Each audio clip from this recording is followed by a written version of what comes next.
Loved ones, this is Management 3130, Session 22. If we were meeting face-to-face, it would be 21 July 2020. Don't have any admin thoughts to share except our next class meeting isn't going to be a class meeting at all. It's going to be your fourth midterm, and that will be chapters 13 through 16, the same format as all the others. Since there are 4 chapters, there will be 4 essay questions. So today, and from a content perspective, it's going to be chapter 16. It is a chapter that talks about control systems in organizations, and it also sort of kisses the concept or the topic of quality management. It doesn't take a deep dive, but it skims the surface. There is something that is celebrational about this presentation, because chapter 16 is the last chapter in the textbook. So there will be no more videos presenting content. And I'm sure that for many of you, that's a source of celebration. So this is the last video in which I'll be presenting material that we would have discussed in an interactive environment in a classroom. So, what is next? The attendance verification story is next. I don't know if you remember this or not, but earlier this summer session, I got a text message from my probation officer, and it just said, change the battery in your ankle monitor. And I thought, how does he know? So I was talking with a friend of mine that he used to share the same Wednesday fried chicken dinners with me that I told you about. And he had an idea. He said, here's what you need to do. You need to get some traditional aluminum foil, just houseware stuff. And he said, wrap it around your monitor. And I said, what's that do? And he said, I'm not really sure. It somehow distorts the signal, but the monitor still seems to be active, so nobody chases you down or irritates you or whatever the case may be. So I really don't get the tech. I don't understand what's going on, but I'm going to try it.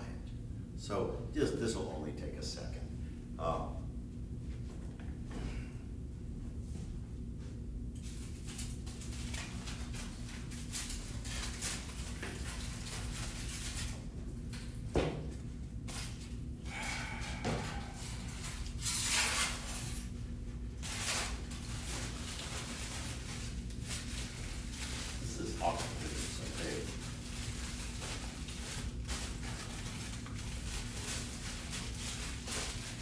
I didn't think to bring tape, but happily aluminum foil does a pretty good job of conforming to whatever it's wrapped around. So, I'm going to try that. It's going to be hard to walk in this. I'll have to make it neater, but what I'm going to do is I'm going to keep my phone out, and I won't take a call, but if it vibrates, I'll know that the PO wants to talk to me. So, aluminum foil is now in place. So, I want to talk to you about chapter 16. Again, 2 topics. I don't want to say that they're unrelated, but we talk about control systems and we talk about quality management. I'm on 632 in the chapter. The definition of control is that we monitor performance and we compare the actual results with the goals, whatever the desired objectives were, and sometimes we take corrective action. I'm aware of a situation locally in which a company gave gas cards to its employees, and the employees were only to use them to fuel up company vehicles in the ordinary course of business. But each and every time an employee used the card, and this is very common with commercial fueling systems, they had to put in an operator number so that the company knew who the card holder was, and then the mileage. So apparently one of the employees was putting fuel in personally owned vehicles, or he was selling it to his friends for 50 cents on the dollar or whatever, because he was hitting the card much more often than normal. And it only took about 30 days for somebody in accounting to say, This card usage is significantly higher than we anticipated to run a half-ton pickup truck in, in a local market. So somebody walked outside and looked at the odometer, and the odometer reading on the truck was radically different from what these entries were at the terminal. The employee was fabricating odometer readings so that he could buy fuel for other people. So my point is that it won't surprise you that he's not working there. It won't surprise you that they're pursuing him criminally for theft. But the whole point of control is, in any situation, whether you're talking about whatever the asset is, time, money, units of production, miles driven, you establish standards. What do we expect to happen? What are our desired outcomes? And then you monitor the actual results in that period, and then you compare the actual results to the intended results. And often there'll be a variance, and sometimes the variance is positive. And if it's positive, you get to celebrate. And sometimes the variance is negative, and clearly what you would do then is to look into that variance and see if you could discern what explains that outcome. So those are really the steps in the control process. Establish standards, measure performance, and determine variance, and if necessary, take corrective action. Now, I'm just moving through this from the perspective of managing time. I'm on 643 right now, and there's a very productive discussion about controlling the supply chain. Virtually no companies or organizations of any sort are immune to supply chain management. Everybody consumes some supplies, and for some people it has criticality, for some people it's more of a consumption need. But managing a supply chain is huge, and here are some of the reasons that managing a supply chain would be a very big deal. The first thing that's true is, if any organization, let's assume that you either manufacture something or you're retailers. Let's assume that you're product-based. You're not a university, you're not a CPA firm. You're a product-based company. Whether you manufacture it or simply resell it, right now is not an issue. So if you have too much inventory, more inventory than you can sell in some upcoming period, that inventory has significant costs associated with it. It isn't just that you paid for the stuff. You have to store it, don't you? You have to have warehouses, rack and shelving systems. You have to have materials handling systems, automated guide vehicles or forklifts or whatever the case may be. You have to pay insurance on it. There will be loss. There will be some form of shrinkage. It may be damaged in movement. It may be stolen. It may become obsolescent across time. For example, one of the reasons that Dell Computer never sold through resellers, ever, it always sold direct, was that Dell realized that if their machines are sitting in somebody's warehouse or in a retail store, that they're declining in value, because every single week, every single month, the new machines have better chips. They have more storage space, faster clock speeds. So I am not going to pay high retail for a machine that is technologically inferior to the stuff that's coming out this week. In fact, I heard a friend once say that personal computers have the economic life of an ice cream cone. The moment you serve it, it starts to melt, and I thought that was a pretty neat observation. But my point is that if you have too much inventory, more than your sales, more than you need to support sales for some upcoming period, you incur huge costs, and it is a very poor allocation of capital. Now, if we're talking about managing a supply chain, and you will permit me to continue on with this product-based company, what if you have too little inventory?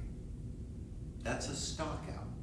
So if I walk into your store and I want to buy a pair of tan dress slacks, and you don't have them, I will leave disappointed. I'm not going to buy something as a substitute or alternative. I came in there to get tan dress slacks. Now, if we have a good relationship, if I've shopped in your store before and I've been well pleased, I'll come back a second time. What if I come back twice and again you do not have tan dress slacks? In the first place, you, the retailer, have lost 2 potential sales. Would you agree? I was in the store twice and bought nothing. The other thing that's a much more chilling reality is I may say, the heck with this outfit. I'll shop online, or I'll go to some other retail store, whatever the case may be. At some point, stockouts always mean a loss of revenue, but at some point they mean a loss of customers. You alienate the people who provide revenue. So stockouts are enormously expensive, not just because of the revenue loss, but because you sever, you push away, you alienate people that are your customers. Another clear challenge with managing a supply chain is oftentimes customers have heightened expectations as far as delivery time is concerned. I can promise you there are many people in this nation, about 65 million of them, that are spoiled because they expect if they order something online, it'll be there in 2 days, because that's what Amazon Prime does. Not everybody has the logistic footprint to be able to move material anywhere in the nation that quickly. But many people have become impatient because Amazon Prime pretty regularly keeps the promise of 2-day delivery. So my point is, if we're talking about supply chain management, what are the customer's expectations? There are also challenges. If you think about managing the supply chain, if you have an online presence, if whatever you're selling, you sell online. You may sell it in a physical environment, a store, but you also have a significant presence online, like Joseph A. Banks. That is the men's clothier that I patronize most. Well, Banks has stores all over the nation, but it also sells stuff online. So my point is, if it's selling online, those fulfillments are not coming out of the retail stores, they're coming out of regional warehouses. Now, when Amazon launched in 1995 or 96, whatever the specific year was, my recall, I'm relying on memory, but this would be very easy to validate or to disconfirm. My memory is that Amazon had a service center in Seattle, its corporate headquarters, and it had precisely 2 warehouses in the United States for fulfillment, East Coast and West Coast, and that was it. Everything that every order that Amazon fulfilled came out of one of those 2 facilities. Now, it has, I'm not even sure of the count, but I believe that it has warehouses in 30-something states, 32 states, 34 states, which is what permits it. Amazon has built this enormous infrastructure, and that is precisely what permits it to deliver goods that are ordered in 2 days or less. So if you do business online and your order fulfillment comes out of anything, a single warehouse, 2 of them are regional warehouses, how do you orchestrate that? Would you ship stuff simultaneously from a warehouse in Georgia and a warehouse in Ohio, if that's what you had? Wouldn't that duplicate, or rather double the cost of your shipping, or perhaps even more? I don't have answers to that, but my point is, managing a supply chain, if you're fulfilling online orders from regional warehouses, is a legitimate challenge. And then there's another one that kind of speaks to this controlling the supply chain, which has been sort of top of mind for many of us. We discovered in March, when the coronavirus first became entrenched in the United States and many people were sickened, and we started all the closures, whether school, business, whatever the case may be, that a significant portion of our pharmaceuticals, of our drugs, came from China. Yes, oh dear. And we are in an active trade war with China. Tariffs and agreements and broken promises and any number of things like that. And the point I'm moving towards is I'm not so much picking on China. We can if you wish. The point that I'm moving towards is China represents a significant manufacturing base.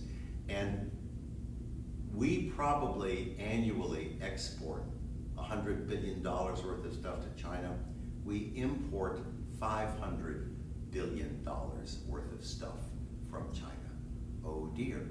So we have this, if we're talking about managing a supply chain, a disproportionate number of products that are manufactured come from the People's Republic of China. I just bought a high quality pair of tactical boots from a company that's well regarded named Merrill.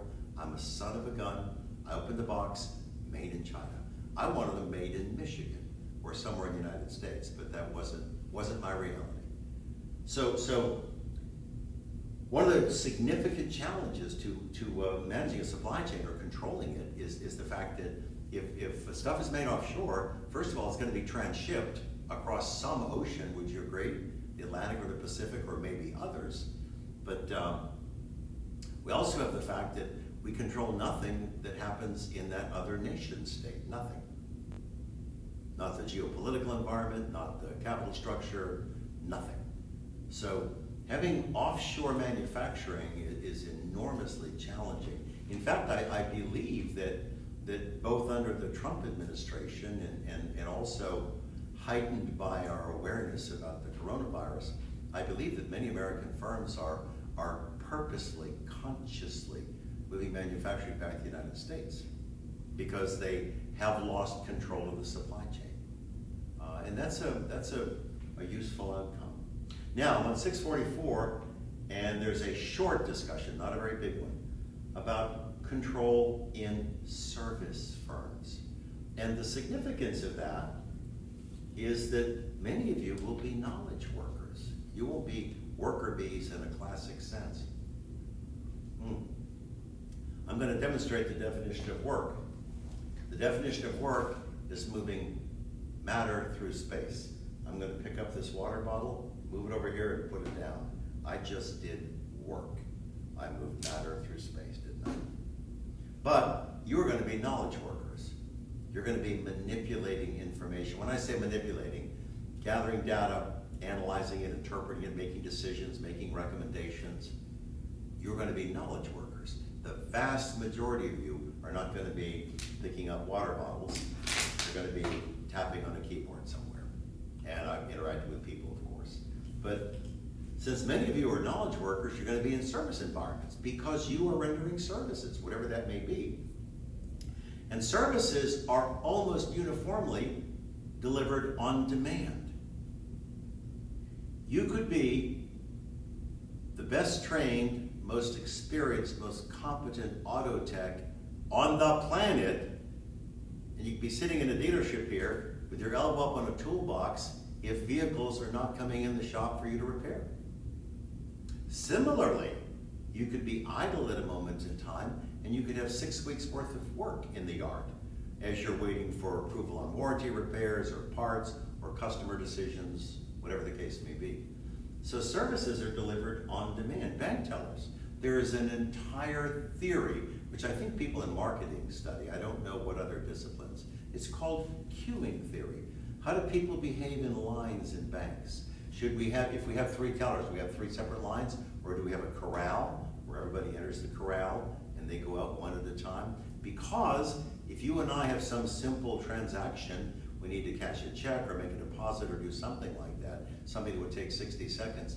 The person ahead of us may be a local retailer with night drop bags, and they need to leave there with their deposits properly accounted for, and with hundreds of dollars worth of change. So their time at the window is going to be measured in 10-minute increments, and your time will be measured in 10-second increments. So this thing about queuing theory, so many services are delivered on demand. Attorneys, CPAs. So there are so many knowledge workers that have this enormous sort of intellectual powerhouse ready to be applied, whether they're auto techs or CPAs or physicians or whatever. But they don't do anything until somebody walks in the door and says, I need your service. So services are rendered on demand. And that means that it's virtually impossible to predict the flow. So staffing is a very big deal, isn't it? Staffing is a very big deal. And truly, in service firm environments, usually education and training predict success, usually. I would throw in the fact that nobody succeeds without a good attitude and a good work ethic. I promise you. I think that may be even more important than training and education. Those are both profoundly important. But you can be well educated and be a complete butthole. And nobody wants to work with you. Nobody wants to be your customer, client, vendor, whatever the case may be.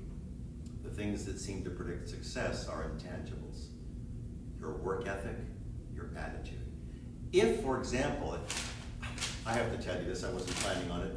Years ago, when I was practicing as a CPA in Atlanta, I remember having a particularly, We'd hire 2 new staff, and we bring everybody on a 120-day probation, and we do a review at 30 days and a review at 120. And at 120, we retain them or we release them. And we spend a lot of time, a lot of energy developing them, interacting with them, showing them precisely what needs to be done, responding to their questions. So this isn't like we just cut them loose and say, go do it. So we'd hired 2 staff and one woman. I'm not sure if she knew her right hand from her left. I'm really not. She was just not competent to do what we hired her for. And the other woman was a quasar. She was a bright, shining star. They both had similar education.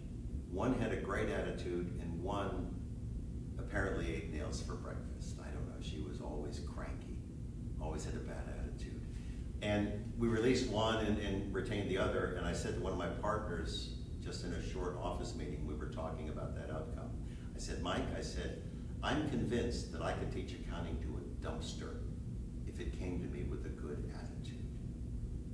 And that's not wisdom, but it is informed by experience. Most companies, you will discover, will hire for attitude and then train for skills.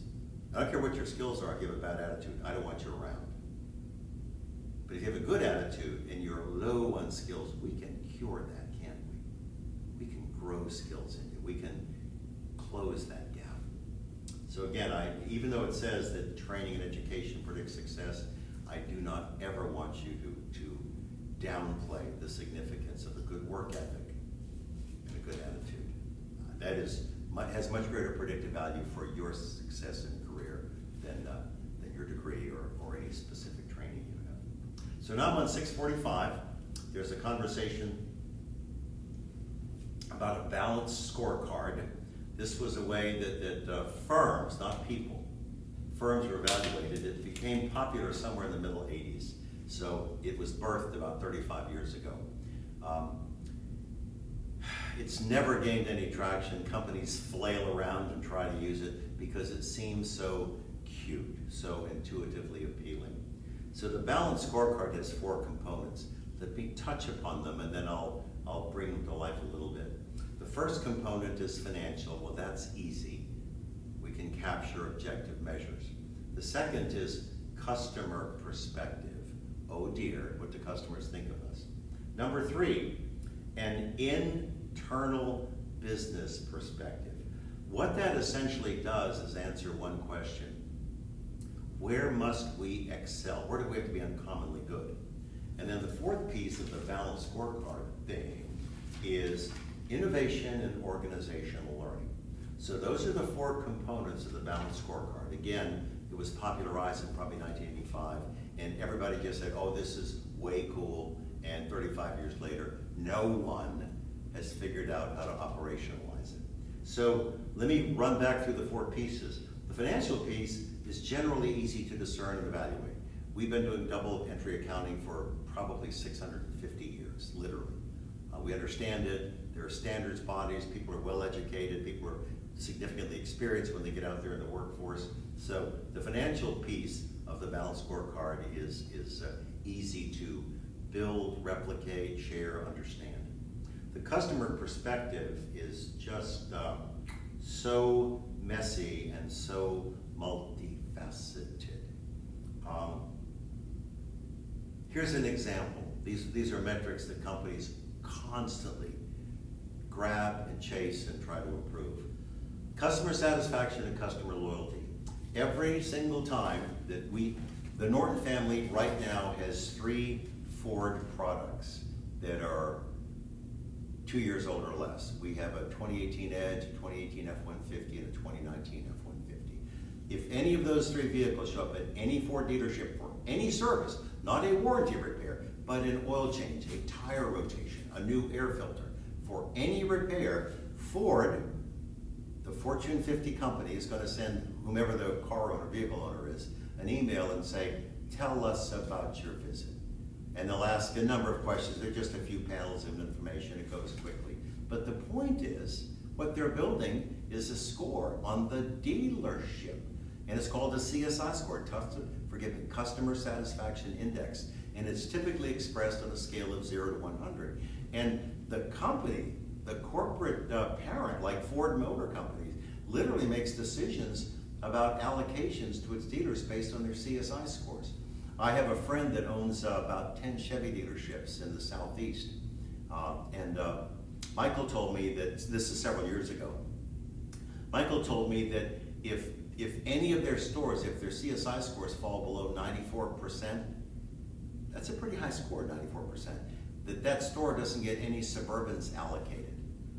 Chevy Suburban's been in production since 1936. It is an enormously popular vehicle.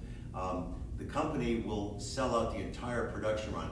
It may start in the fall, they'll sell out the entire production run in the first 90 days of a year. Everything they can build has already been committed. And the point is that they sell quickly and they sell for a high dollar value. These are not deeply discounted vehicles that nobody wants.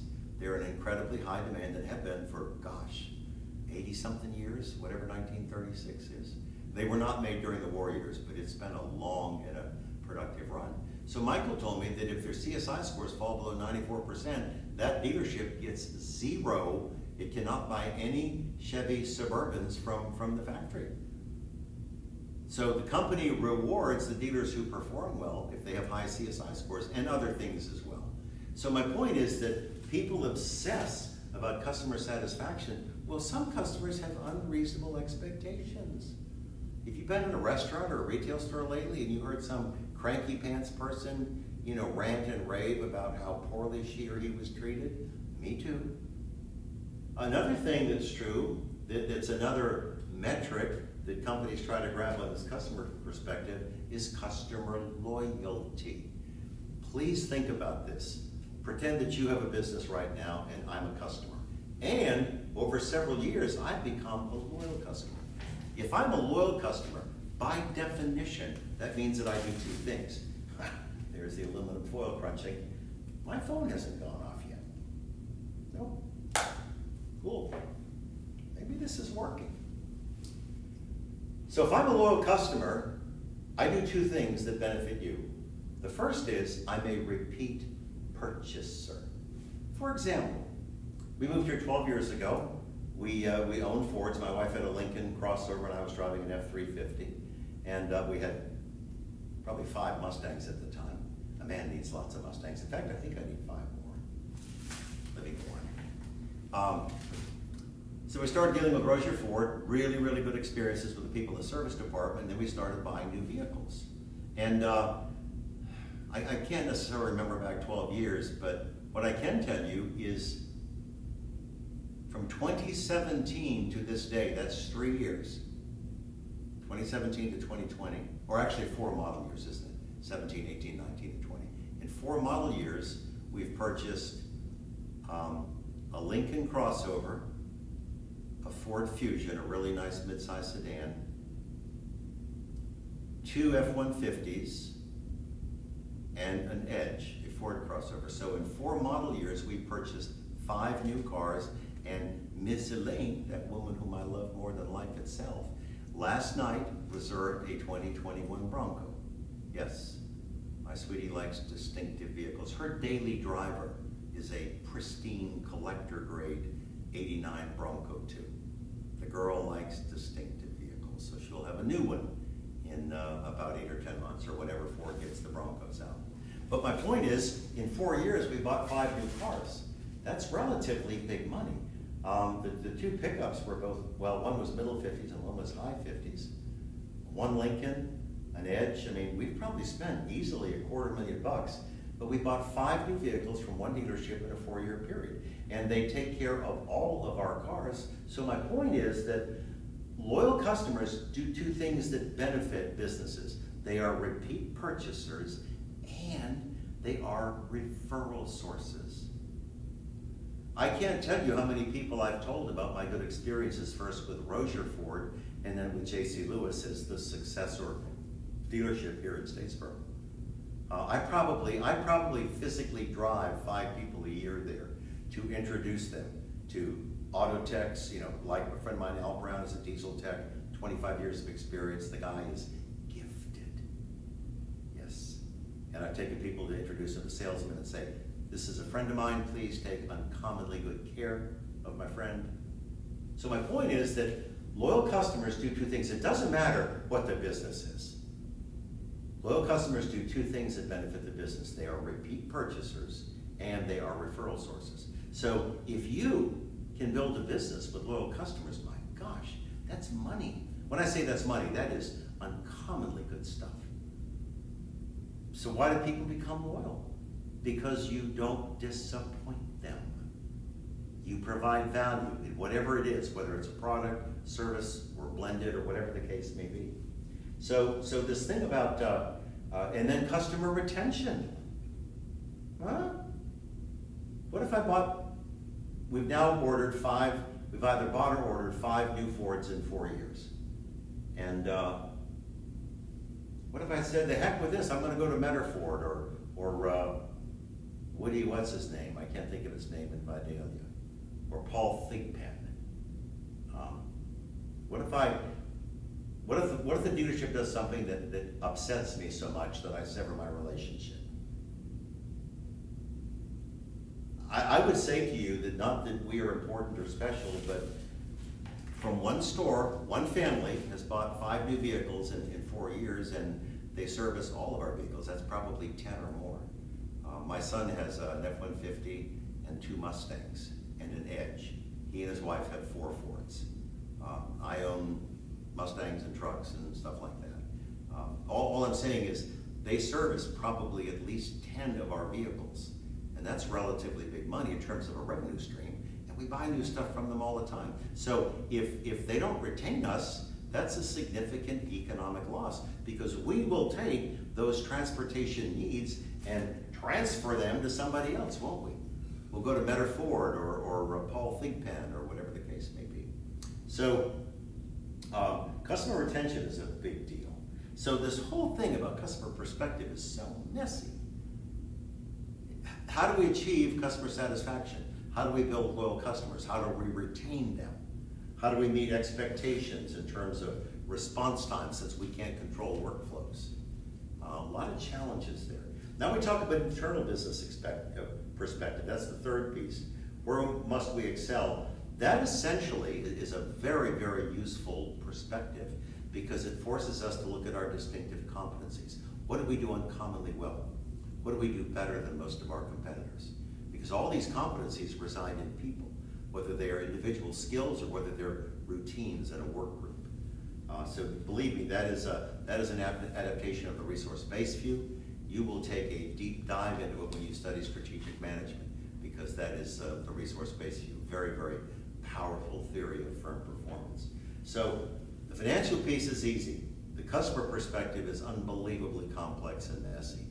The internal business perspective is very important, because you have to determine what your competencies are, and then you have to take them to market. But the last one, innovation and organizational learning, is just, it's kind of crazy, because almost everything that's ever studied in innovation and organizational learning is some form of human resource management. When you look at everything that's studied, it's employee satisfaction, employee retention, employee productivity. If I work for you and I'm not happy, I'm dissatisfied, what's the message there? Do you compensate me poorly? Do you create a terrible work environment? Is the culture oppressive and miserable? Do I think I'm undervalued? Is the place populated with bad managers? You may have talented people, but they work for jerks. I don't have answers to that, but there's no real study of innovation and learning. Nobody says, how many patents did you award? How many new product combinations did you bring to the market? How do you operationalize organizational learning when all you look at is turnover, absenteeism, grievances, and these HR sorts of things? So the balanced scorecard has 4 components. 2 of them add a great deal of value: the financial piece and the internal business perspective. The customer perspective and the organizational learning perspective are incredibly difficult to operationalize, to find ways to measure and determine effectiveness. So now I'm on 650-ish, I guess, and we're talking about financial controls, formal financial controls. So the first thing that the authors talk about is they talk about budgets. A budget is literally a formal projection. Someone sits down, someone who has domain knowledge sits down and says, here's what our sales should be, or our units of production, or whatever it is that they're trying to budget. Here are the number of miles that our trucks will travel, the number of hours we're going to use in manufacturing stuff. So any sort of a budget is a formal projection. And the thing that either makes budgets valuable or worthless, only those two states, valuable or worthless, is the quality of the forecast assumptions. If I'm trying to forecast sales and I come up with a number, let's say it's 3.2 million, how did I get to it? Did I look at last year? Well, if I did, is last year somehow have predictive value for this year? What have our competitors done? What emerging tech is out there? Is the coronavirus shutting down shopping? Or whatever the case may be. So the past is rarely a good predictor of the future. So do I build it? Do I have some intel from my marketing people? Do they say, do all of our marketing people tell their respective managers, I'm convinced that I can sell X dollars in this 90-day period. If I got this bottom-up build, if I had all the marketing people who have these direct interactions with our customers, and they said, I'm almost certain we can achieve this amount of money in sales. If I could sum them up, then I would have a pretty believable, a pretty credible estimate of what our sales are going to be. But the point is, the thing that makes it or breaks it is, what are the forecast assumptions? What underlies this projection? So that's kind of a big deal. And then of course the next thing it talks about, first about budgets, now it talks about financial statements. Here's something that won't surprise you. All financial statements, all of them, if they were done for the month that ended June 30th or whatever the case may be, all of them are historical documents because they report the activities of a closed period. The last fiscal year, the preceding 3 years, the last month, the last quarter. All financial statements are historical documents because we're reporting on a closed accounting period. And they're always prepared by bright people, people who have specific domain knowledge. And they're usually, historical financial statements don't have any value managerially. Managers look for real-time metrics. Historical financial statements are meant to be delivered to, read by, reported to third-party readers. People who are interested but don't make any managerial decisions. They go to regulatory authorities like the SEC, they go to the taxing authorities like the IRS and the Georgia Department of Revenue, they go to banks who have a lending relationship. So historical financial statements don't have much managerial value. They don't guide managers in making decisions. What they do is they satisfy the needs of external constituencies, third-party readers. Now, boom, we're shifting to quality. And I'm going to try to manage time. I'm on 6:54. There was a man named Demings who, I've forgotten his training. I think he was a statistician.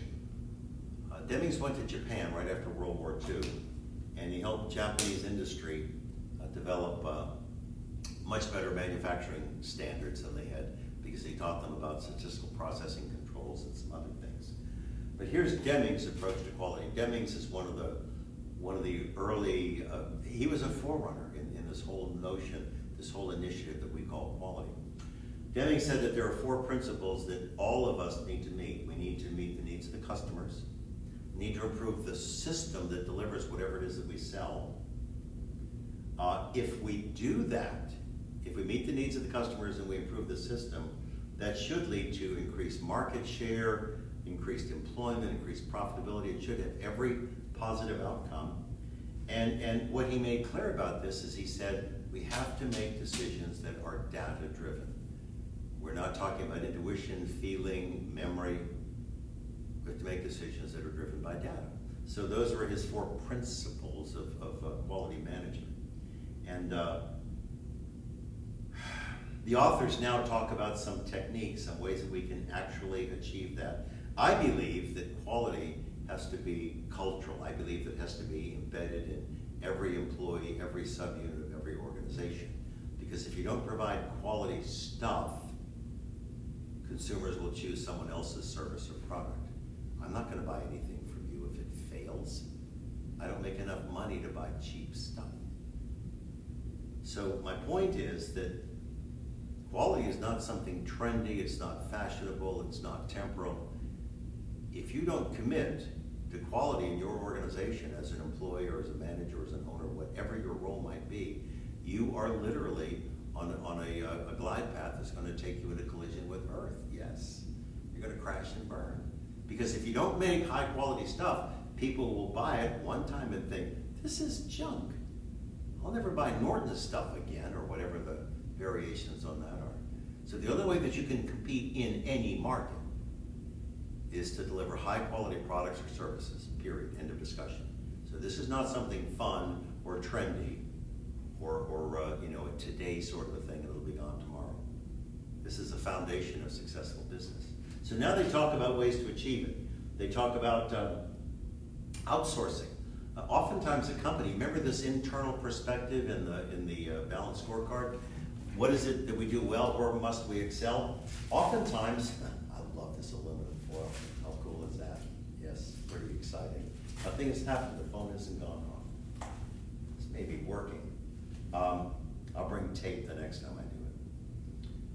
Oftentimes, if we can't do something well, we will outsource it. That makes so much sense because we can't possibly have distinctive competencies in everything that we do. I'll tell you a company that doesn't outsource anything, I don't think. I could be wrong, but Daniel Defense, about a 20-year-old manufacturer of extremely high quality AR-15s, semi-automatic rifles. They make a few other things. They make a bolt gun, but primarily manufacture the AR-15s. Easily number 2 or 3 in the world for volume of production. And one of the things that Daniel Defense does from a quality perspective is it doesn't outsource anything because if it's all in-house, it controls it. Daniel Defense hammer forges its own barrels. It puts blanks on a mandrel and then it has 4 presses that do cold hammer forging, and they have multiple pneumatic hammers and they beat the barrel blank down over the mandrel. So it is consistent, replicable. They don't ever cut a chamber too shallow. They never cut it off center. Everything is jam up. And one of the reasons that their rifles are so darn good is they manufacture their own barrels. I believe, and the reason I'm holding up Daniel Defense is I think that may be the only manufacturer of modern sporting rifles in the United States that literally manufactures its own barrels.